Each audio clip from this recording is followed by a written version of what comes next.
Saúdo a todos com a paz do Senhor. Amém? Vou pegar aqui esse nosso púlpito. Glória a Deus. Gostaria que os irmãos abrissem as vossas Bíblias no livro na carta que o apóstolo Paulo escreveu aos Gálatas.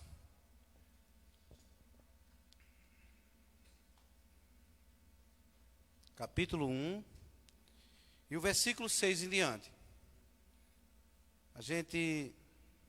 Quando a gente vê assim por alto, né, a gente acha que Paulo tinha escrito apenas para uma igreja, né? Quando vê ele escrevendo aos Coríntios, escrevendo aos Romanos, escrevendo aos Gálatas, a gente acha que ele está escrevendo apenas para uma igreja local, uma cidade específica. Mas aqui o Gálatas era uma região, né? Uma região onde tinha várias igrejas. Então Paulo, quando escreve aqui, ele está escrevendo para a região dos Gálatas. Então, é interessante que a gente comece a estudar e às vezes a gente vê coisas que a gente não se apercebe logo, né, de inicial. A gente pensa que é só a igreja, como se fosse a igreja de Arapiraca. Não, ele está escrevendo para aquela região, e eram várias cidades interessantes, né, que ele pregou o evangelho, ele pregou ali para pessoas. E o interessante que, como ele diz, né, em pouco tempo, aquelas pessoas começaram a dar lugar a outra coisa, acrescentar algo além do evangelho. Eu digo algo com vocês. O evangelho, ele é puro, e ele tem que ser vivido puramente. É como se fosse um perfume, né? A gente vê a parábola da mosca no perfume. E o perfume pode ser até uma quantidade grande, mas se entrar qualquer outra coisa, pode estragar o perfume completo. Então o evangelho, se entrar qualquer outra coisa que não seja o evangelho, vai estragar o evangelho. E a graça que está ali se torna uma desgraça, né? Às vezes a gente acha, mas não está fazendo bem, não está juntando pessoas. O critério do evangelho não é juntar pessoas. Pode até ser, né? A gente vê. Mas o critério do evangelho é a qualidade de pessoas.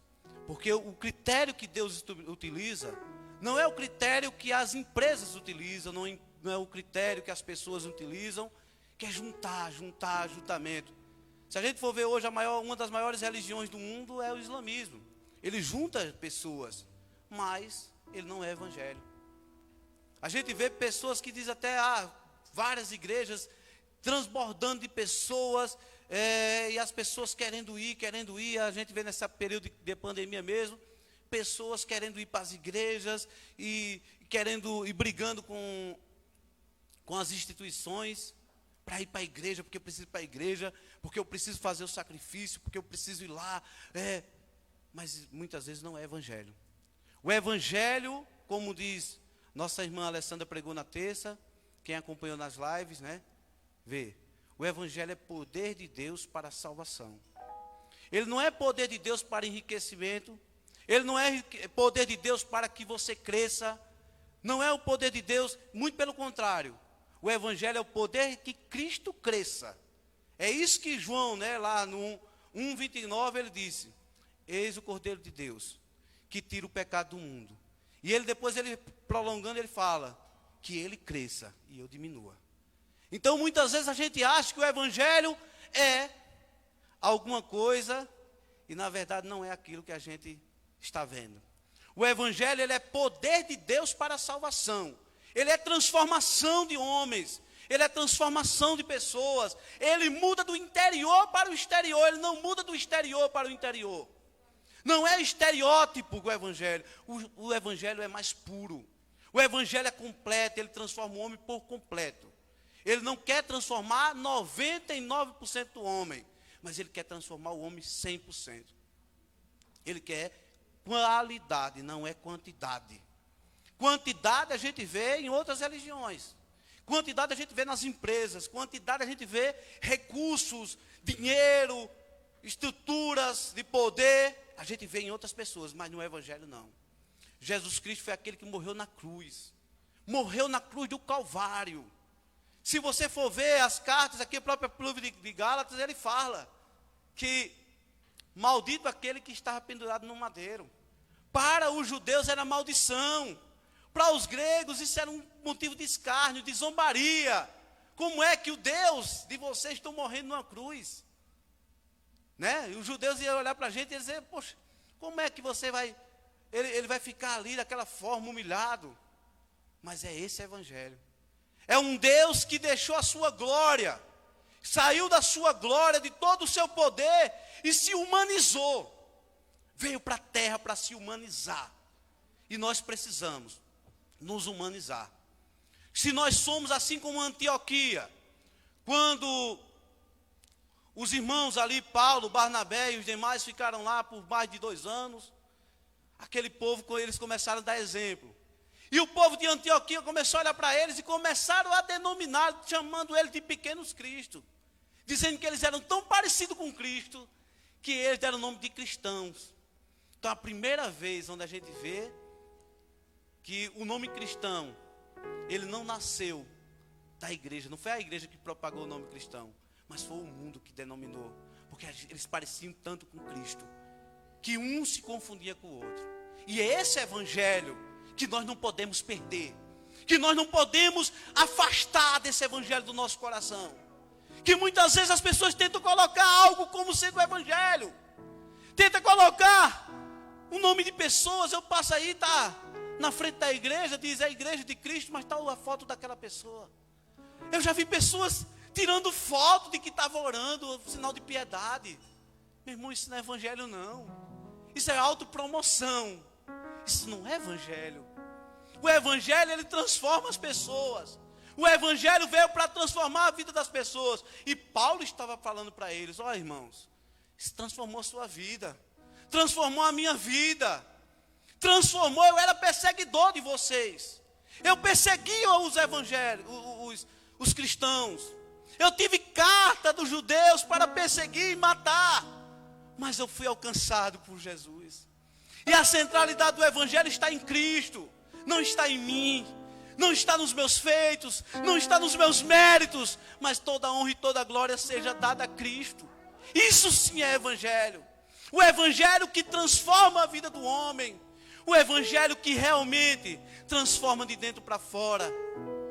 Tem uma palavra que eu acho muito linda, que é a palavra empatia. É se colocar no lugar do outro. Assim como Jesus disse, né? Tudo que vós quereis que os homens vos façam, fazer vós aos homens. Se colocar no lugar do outro. Jesus Cristo se colocou no lugar do homem. Ele sabia que nós não poderíamos alcançar a salvação. Ele sabia que se pela lei não daria condições, não tinha possibilidade alguma do homem alcançar a salvação. E ele disse, pai, eu vou, pai. Mas filho, tu vai sofrer tudo isso. Tu vai ser humilhado. Tu vai ser massacrado, tu vai ser perfurado, as pessoas vão zombar. Ele disse, mas pai, eu amo esse povo, pai. Está dentro de mim esse amor, pai. Está dentro de mim como está dentro de mim. Eu quero, pai.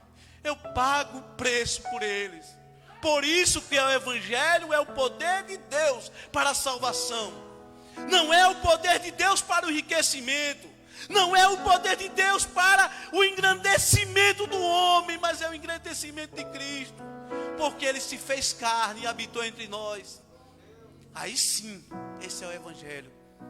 Gente, por mim eu já ia embora, a mensagem já foi entregue, mas vamos ler a palavra.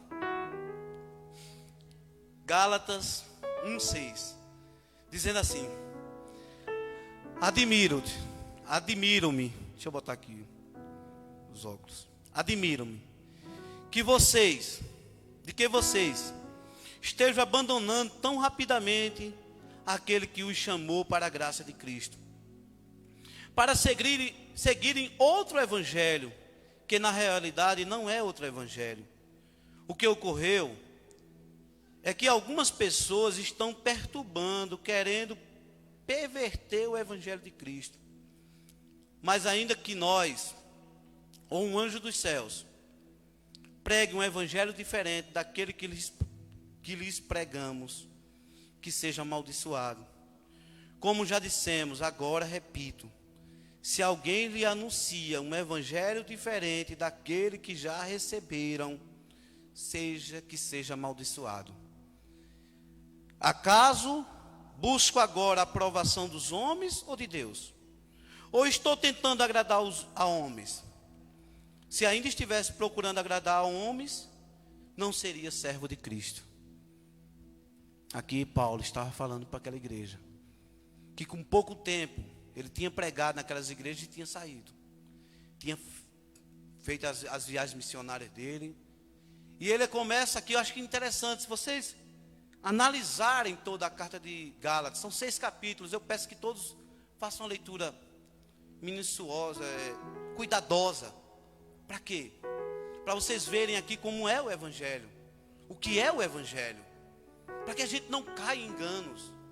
Muitas vezes as pessoas se autopromovem, colocam muitas vezes até o nome da sua igreja, que era o nome da igreja de Cristo. Igreja é a congregação dos santos. A igreja significa congregação, eclésia, né? Aquela que os santos congregam.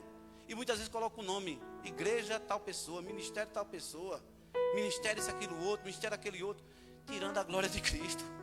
E aqui ele estava dizendo, olha, eu preguei esse evangelho para vocês. Um evangelho, como eu expliquei aqui no início, um evangelho que salva, que transforma, que muda a vida das pessoas. E eles aceitaram de bom grado esse evangelho. Uma das cidades lá que ele passou foi Derbe, né?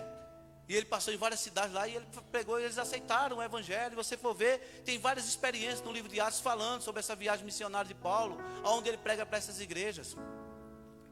E com pouco tempo, algumas pessoas começaram a perverter o nome do evangelho, começaram a perverter o evangelho, colocar algo no evangelho que não era evangelho. Como eu disse no início, assim como aquele perfume que caiu uma mosca e apodreceu todo o perfume por conta daquela mosca, o evangelho é do mesmo jeito.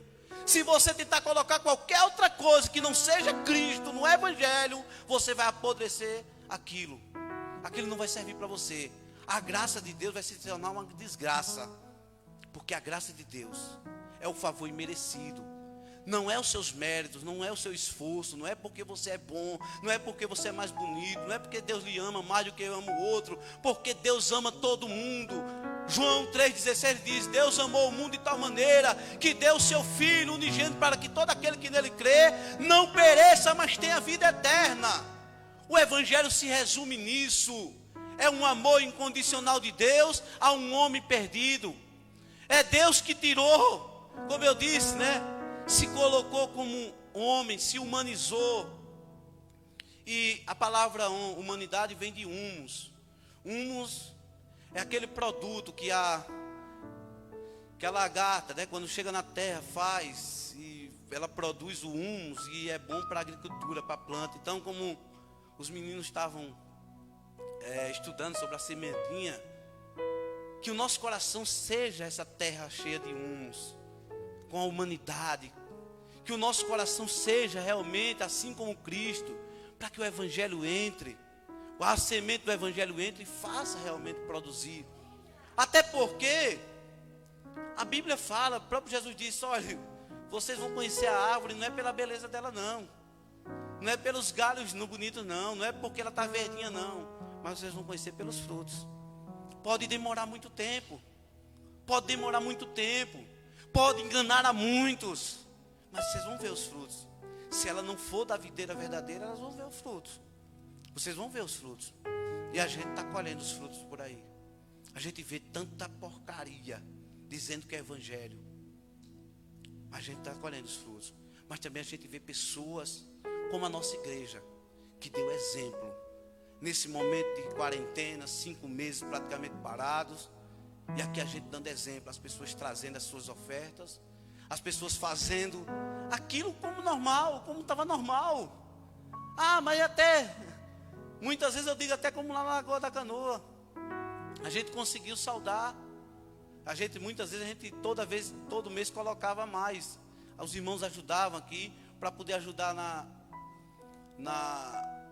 no aluguel de lá, na despesa da Lagoa da Canoa. E depois nesse momento, até a mais, né? Começou a produzir. Por quê? Porque damos exemplos. Isso sim é evangelho. É um evangelho que não precisa ninguém estar cobrando. É um evangelho que não precisa o pastor ir na casa da pessoa, de casa em casa, pedindo dízimo. É um evangelho que não precisa, isso sim é evangelho. Um evangelho que você não vai, porque você não devolveu o dízimo, que eu falo diferente. Aqui eu aprendi isso aqui nessa igreja. Que a gente não paga o dízimo, a gente devolve o dízimo. Porque as pessoas que não devolvem, que muitas vezes não têm a fé, o pastor não trata diferente. Porque já aconteceu comigo, o pastor não me tratou diferente. Quando eu não fazia isso. E eu, aquela mesma alegria, aquele mesmo amor. E até eu fico constrangido. Aí depois o cara fica constrangido com tanto amor. Por quê? Porque o evangelho que nós estamos pregando é o evangelho verdadeiro. Estamos vivendo um verdadeiro evangelho. E temos que viver esse evangelho. A gente sabe que as pessoas estão vivendo uma forma diferente do evangelho. Brincando com o evangelho. Falando de qualquer jeito do evangelho. Mas o evangelho verdadeiro é esse que transforma a vida das pessoas. E uma das características de quando as pessoas querem começar a atacar a igreja, uma das características principais é tirar a autoridade do pastor. E aqui, se você analisar, aqueles judeus que estavam pervertendo a fé cristã, ele primeiro estava tirando a autoridade de Paulo, dizendo que ele não era apóstolo, dizendo um monte de coisa, tirando a autoridade. Aí você vai, por que isso? Porque a palavra de Deus, o próprio Cristo disse, se você acertar o pastor, o que é que vai acontecer? As ovelhas vão vão fugir, vão abandonar. Então o objetivo principal, muitas vezes o inimigo usa isso. É porque você tire a autoridade do pastor, que as pessoas tirem a autoridade do pastor, que as pessoas lutem contra a autoridade do pastor, porque quando eles falam de mal do pastor, eles estão dizendo, eu fazia melhor, mas a gente tem que glorificar a Deus, porque o Senhor nos deu pessoas dignas, que preferem, como eu digo aqui, eu estava aqui, eu nem namorava com a Alessandra, e eu acho que muitas pessoas não sabem dessa história. E eu lembro que eu estava aqui sentado nesse lado de cá, conversando, e chegou um presbítero de uma outra igreja. E chegou aqui e disse, pastor, eu briguei com o pastor e não quero mais nem ir lá para outra igreja. E aquele presbítero disse, estava decidido, vim para essa igreja, com toda a sua família.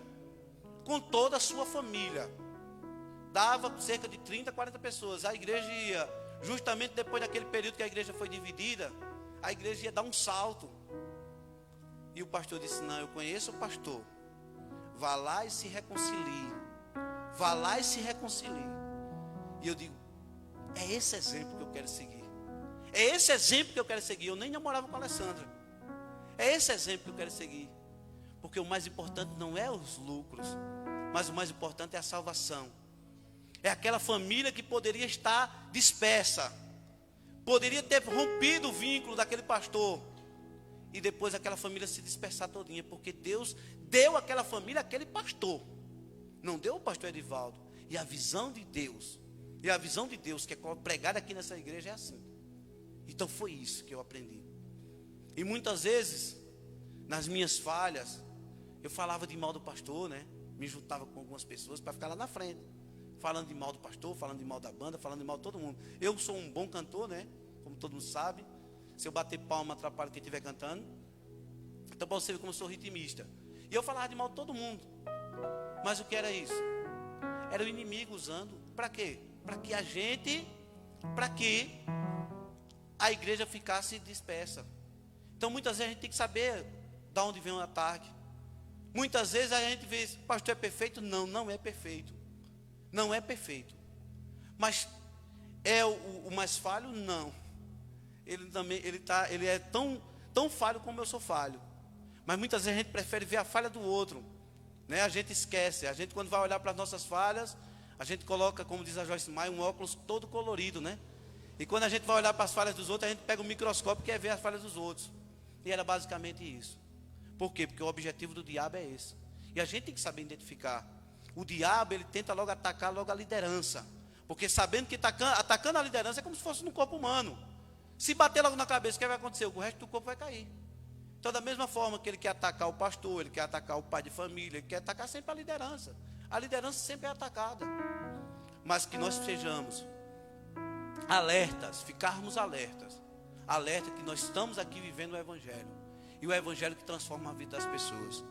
esse evangelho, que Paulo disse, olha, se nós mesmos, aqueles que estavam pregando o evangelho, os pastores, os apóstolos, ou então um anjo do céu descer e mostrar um outro evangelho, amaldiçoe a pessoa, amaldiçoe o anjo, que esse anjo não é anjo, é diabo, amaldiçoe. Em outras versões da Bíblia diz, seja anátema, né? Mas significa a mesma coisa, amaldiçoe. Por quê? Porque o evangelho verdadeiro é um evangelho que transforma. É um evangelho que transforma o homem por inteiro. Como diz 2 Coríntios, o próprio Paulo falando, 2 Coríntios capítulo 5, versículo 17. Ele diz que aquele que está em Cristo, nova criatura é. As coisas velhas se passaram e eis que tudo se fez novo.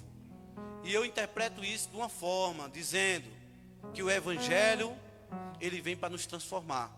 Ele vem mudar o nosso interior. Ele vem mudar a nossa natureza pecaminosa. Ele vem transformar de dentro para fora. Muitas vezes as pessoas acham que é de fora para dentro. As pessoas investem em maquiagem. Não tem nada contra maquiagem. A mulher pode usar, né? Muito bonitas. Ficam muito bonitas. A minha esposa mesmo, ela não precisa de maquiagem porque ela tem uma pele bem lisinha. Mas quando ela bota a maquiagem, ela fica bem mais bonita, né? Acrescenta. Mas eu estou falando de caráter, né? De forma exterior. Porque muitas vezes a gente olha o exterior. Muitas vezes a gente olha pelo exterior, pela estética. E as pessoas, elas lutam muito pela estética, pelo de fora, pelo que as pessoas vão ver. Mas se preocupem mais com o que Deus vai ver. A nossa preocupação tem que ser com o que Deus vai ver. Como Deus está nos vendo. Como eu sou perante Deus. Não é como eu sou perante os homens. Porque os homens muitas vezes podem chegar para mim e por raiva, por inveja, por qualquer outras questões, tentar me perseguir e tentar falar de mal de mim, como a Bíblia mesmo fala, né? Nada presta, nada perde, depois vai lá e compra. É o provérbio, né? Que diz que nada presta, depois vai lá e compra. É como numa feira mesmo, o cara está dizendo, não presta não isso aqui, ou numa troca, né? Isso aqui está vendo os defeitos, aí depois diz, olha, enganei aquele besta lá que disse os defeitos que não tinha. E eu ganhei, comprei mais barato. Toda a mesma forma é assim. Mas a gente tem que ter confiança em que o nosso coração, em que a nossa fé está presa, é no verdadeiro evangelho. Tem que ser no evangelho que salva. Não é o evangelho que enriquece. A nossa fé não está firmada em milagres. A nossa fé não está firmada em outras coisas. Os milagres vêm para acrescentar. Mas a nossa fé não está firmada em milagres. A nossa fé está firmada em Cristo. Como diz a Vilma, o autor e consumador da nossa fé é Jesus. Então, era essa a palavra que o Senhor reservou para o nosso coração. Que possamos, né? Eu digo a vocês, leiam esse livro. Leiam o Evangelho com essa perspectiva. Se for necessário, estude o Evangelho, vá buscar outras informações, porque só vai enriquecer o seu conhecimento. E você vai ver que a gente não precisa mais buscar nada dos judeus, a gente não precisa buscar nada de fora, a gente não precisa buscar nenhum brilho de fora, a gente já tem, que o brilho é Jesus, é a luz verdadeira que ilumina o nosso caminho. Amém? Eu agradeço a oportunidade em nome do Senhor, e eu já passo para nossa irmã Vilma. Amém? Glória a Deus.